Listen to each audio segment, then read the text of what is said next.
Selamat malam saudara, kembali kami hadir menjumpai Anda dalam dialog aktual. Saudara, malam hari ini saya akan mengajak Anda untuk berbincang tentang bagaimana kemudian kita mengelola wilayah perbatasan kita.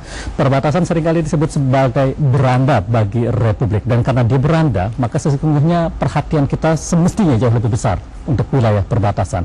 Lalu bagaimana pengelolaannya sejauh ini? Kita akan diskusikan masalah ini, saudara, bersama dua narasumber saya yang saat ini telah hadir di Studio 6 TVRI. Saya perkenalkan, di sebelah kanan saya Ibu Hajah Nade Sulistiani Herawati SEMM, anggota Komisi 1 DPR RI, yang juga akan maju Ibu ya dari Dapil Kepulauan Riau. Selamat malam Ibu. Insya Allah selamat malam. Terima kasih Ibu sudah hadir di sini, dan di ujung sana juga sudah hadir Bapak Hendrik Rudolfswaro, perintis dari LSM Perbatasan Nusantara. Selamat malam. Pak Hendrik, terima kasih Pak Hendrik. Saya ingin ke Ibu Nani dan Pak Hendrik, tapi sebelumnya saya akan mengajak Ibu Nani maupun Pak Hendrik untuk mengikuti sebuah prolog yang perbatasan bersama Ibu Nani dan Pak Hendrik. Ke Ibu Nani terlebih dahulu nih. Ibu Nani, kita tahu nih kalau yang namanya perbatasan seringkali kita sebut sebagai beranda Republik. Gitu. Tapi kalau Ibu Nani sendiri melihat perbatasan seperti apa persisnya? Kalau saya lihat pengelolaannya dalam hal ini kan kita mengacu kepada Undang-Undang nomor 48 ya, itu tahun 2008 kalau tidak salah, itu tentang bagaimana wilayah negara kita, lahirnya BNPB dan sebagainya. Tetapi kalau kita lihat di lapangan yang langsung terjun ke masyarakatnya, mereka ini masih merasa tidak adil. Jadi saya melihatnya manajemennya kurang menggigit. Iya, dalam memanage wilayah perbatasan ini. Kalau Ibu Nani sendiri melihat, karena Ibu kan sering tentunya berkunjung ya ke wilayah-wilayah terdepan dari Republik ini, apa biasanya keluhan-keluhan yang kerap kali muncul dari masyarakat kita di sana Ibu? Ya, jauh sebelumnya kalau saya melihat ke perbatasan di Papua, seperti di Aceh, di Pulau Nias dan lain sebagainya, perbatasan kan ada dua ya, jadi perbatasan wilayah laut dan perbatasan wilayah daratan. Kalau kita lihat perbatasan wilayah daratan itu seperti di Papua dengan Papua Nugini ya, seperti kalau di laut namanya di Kepulauan Riau dengan negara lain, Palau juga ya, Sulawesi Utara, Aceh dan sebagainya. Jadi itu yang harus kita pikirkan. Masyarakat di perbatasan ini masih jauh tertinggal. Kalau saya mengatakan ada 7T, kemarin sudah ada rencana kita untuk membuat undang-undang tapi belum terselenggara oleh pemerintah, yaitu untuk percepatan pembangunan daerah kepulauan ya.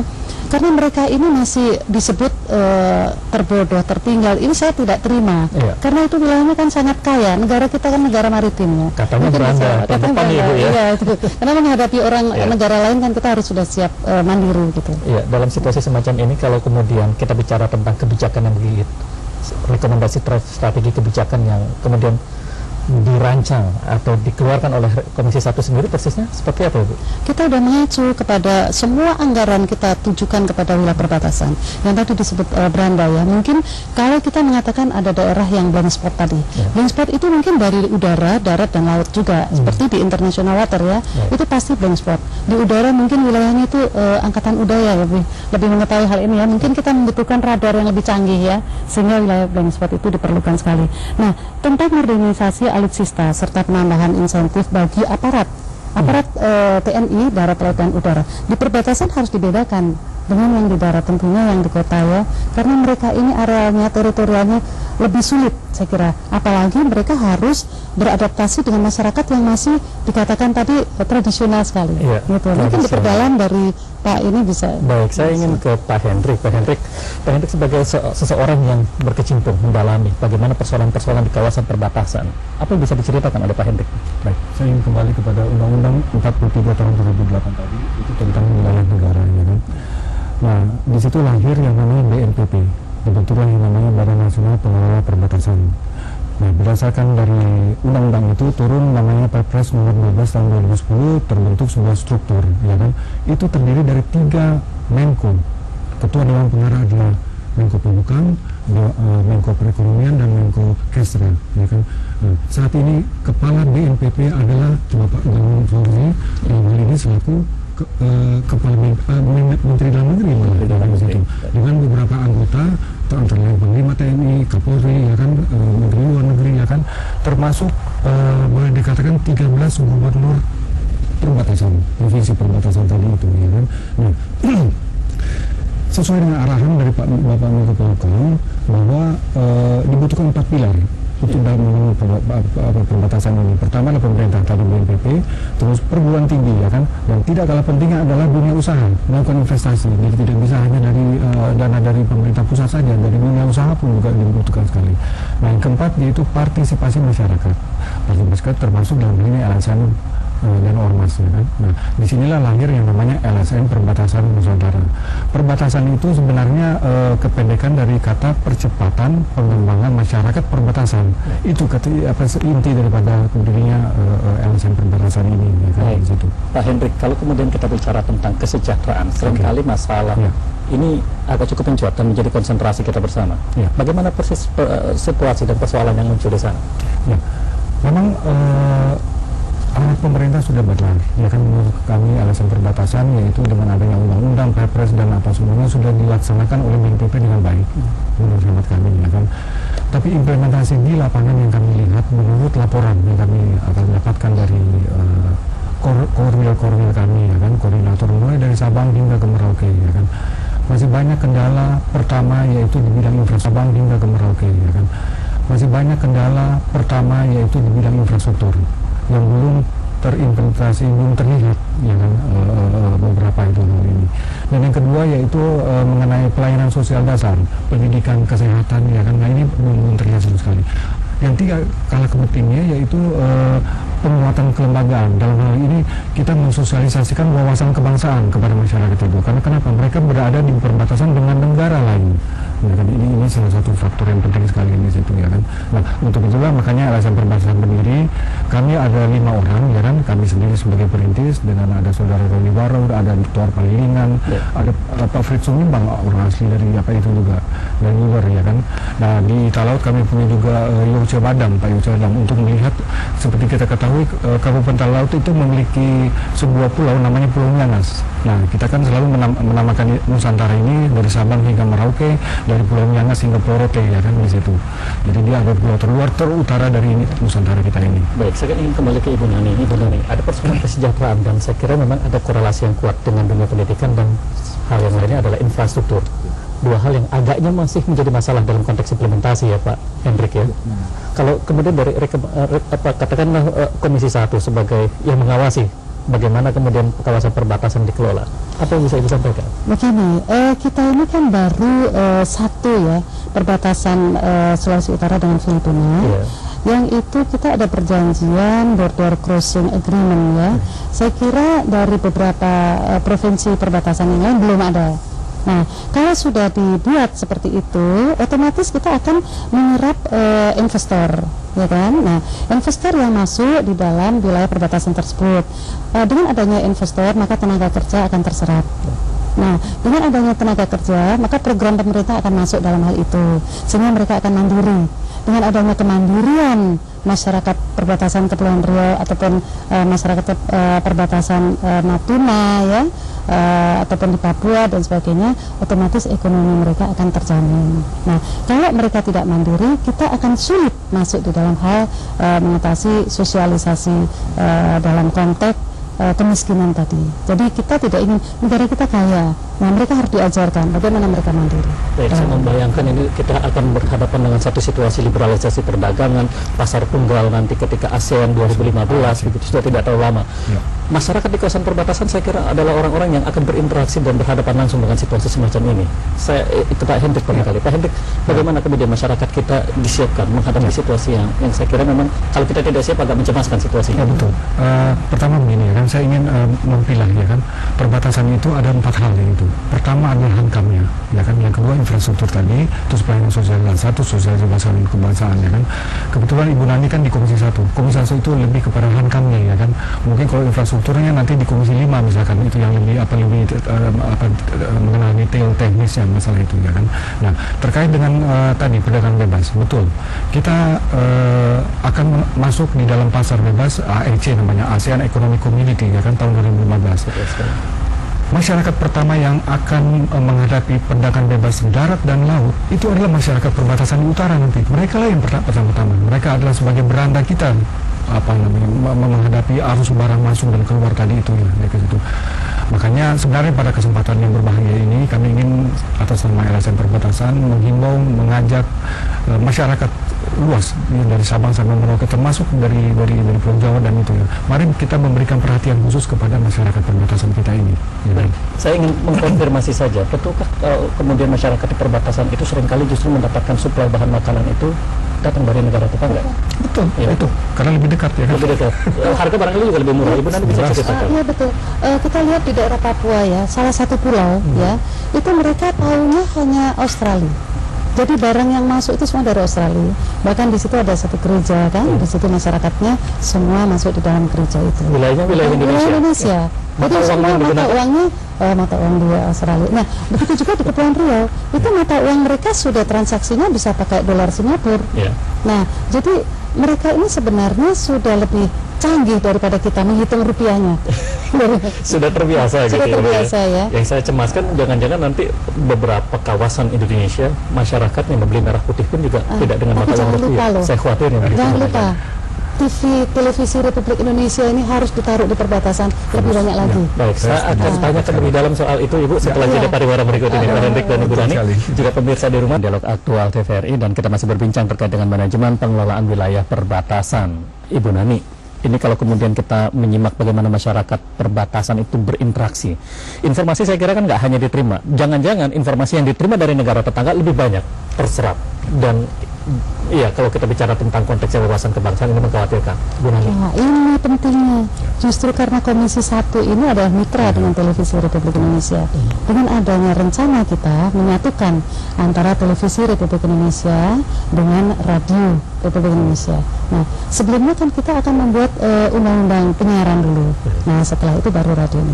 Apa kegunaannya? Kalau itu Televisi Republik Indonesia ada disatu dengan RRI dan itu berada banyak sekali di perbatasan, otomatis mereka ini mendapatkan informasi yang akurat.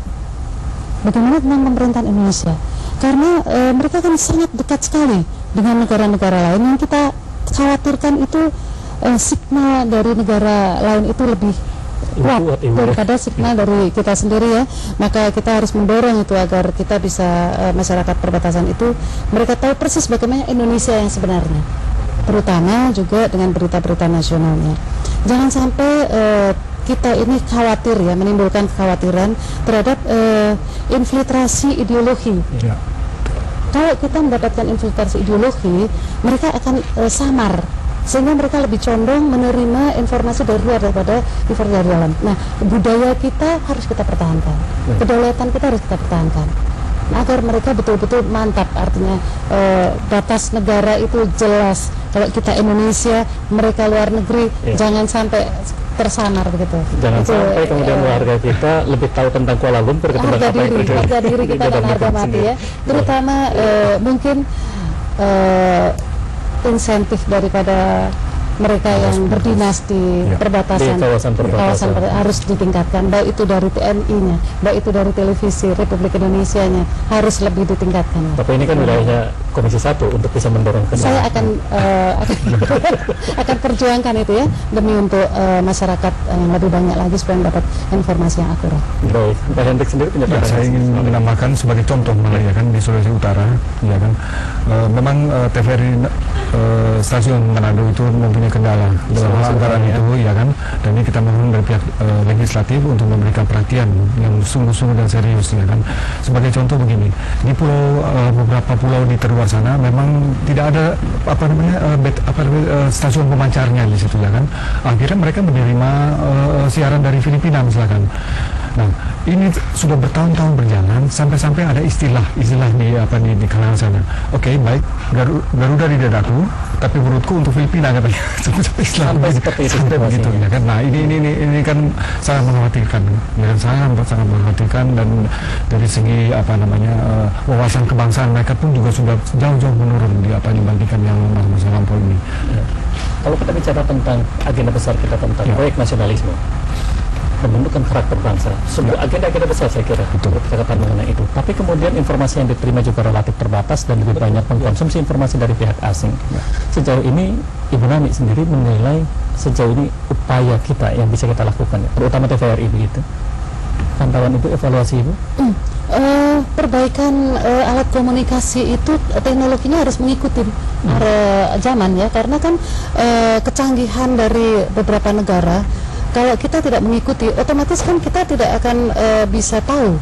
Karena seperti handphone saja kan kita selalu berubah-ubah. Yeah. Nah, apalagi alat-alat teknologi ya. Jadi menurut pendapat saya itu memang masyarakat juga harus dilibatkan, bahwa televisi Republik Indonesia dan RRI ini adalah pemerintah.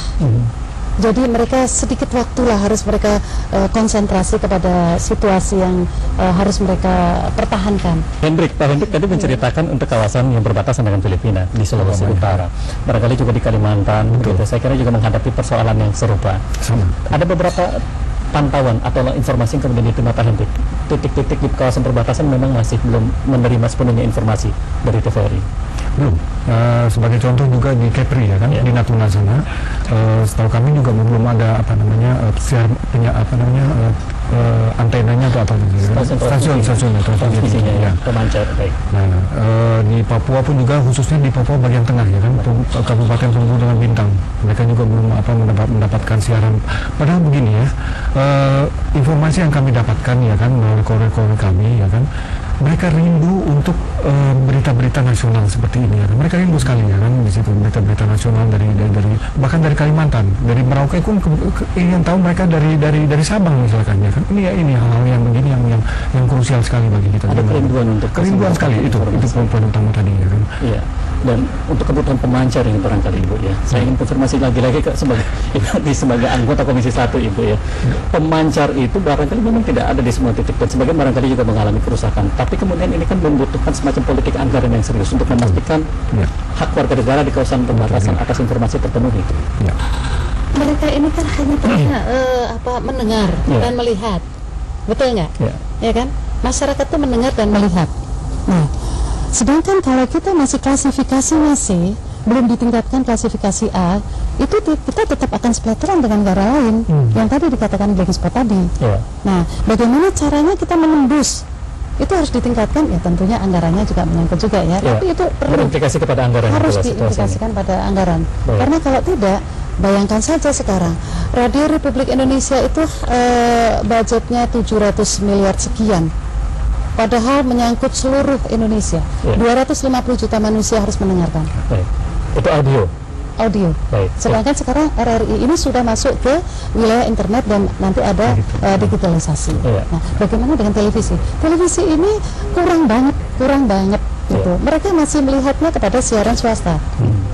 Banyaknya siaran swasta yang di televisi, kita boleh mempunyai satu alternatif ini. Nah, terutama juga yang saya inginkan, bagaimana meningkatkan profesionalisme daripada tenaga kerjanya. Bapak dan Ibu untuk memberikan catatan penutup. Pak Hendrik boleh lebih dahulu? Baik, silakan Pak Hendrik. Terima kasih. Pertama yang kami ingin sampaikan bahwa marilah ajakan kami ya kan, himbauan kami kepada masyarakat luas ya kan, marilah kita memberikan simpati dan memberikan dukungan terhadap masyarakat di perbatasan itu ya kan. Jangan sampai yang tadi saya sudah sampaikan di situ ya kan. Ada satu hal penting yang yaitu apa? Adanya penegasan oleh pimpinan negara terkait koordinasi oleh kementerian dan lembaga kepada pelaksana undang-undang ini, yaitu kepada BNPB. Ini masih ada sedikit hambatan di situ ya kan. Nah, harapan kami yaitu pada akhirnya nanti sesuai dengan semboyan LSMPN perbatasan Nusantara, bahwa di masyarakat perbatasan dapat menyuarakan bahwa demi merah putih untuk bangsa negara kita ada di perbatasan. Pak Hendrik, Ibu Nani, catatan penutup Ibu?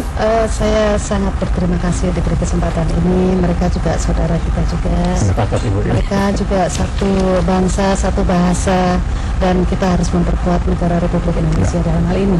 Karena mereka juga bukan orang lain. Jadi mereka adalah bangsa kita sendiri yang kita akan menjemput masa depan yang lebih baik lagi. Pamungkas dari Ibu Nani. Insya Allah. Terima kasih. Pak Hendrik, terima kasih. Dan saudara, demikianlah dialog aktual kita pada kesempatan kali ini terkait dengan manajemen pengelolaan wilayah perbatasan. Dan kita berharap bahwa pengelolaan wilayah perbatasan bisa betul-betul menjadi perhatian yang serius, bahwa mereka adalah beranda kita.